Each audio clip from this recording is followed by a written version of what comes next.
Hello and welcome back to Rhineland Cutlery.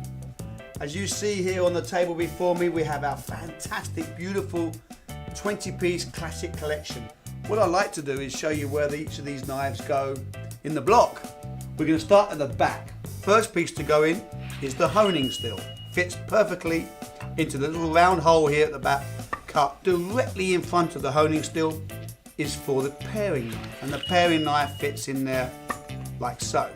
We have the 6-inch Santoku, fits into that slot.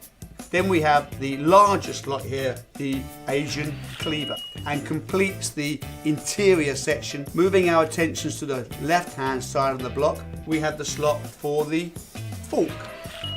Carving fork pops in there. Next to that, our stunning 7-inch fillet knife fits in there like so. Then we have the 8-inch Santoku, fits in there. The cheese knife fits in there at the back right-hand side. The next one, another serrated knife, the 8-inch bread knife, fits into that slot there.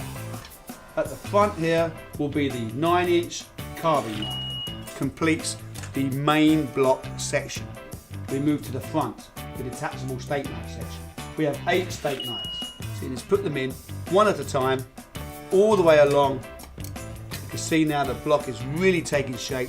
And finally, our 8 steak knife. Ta-da!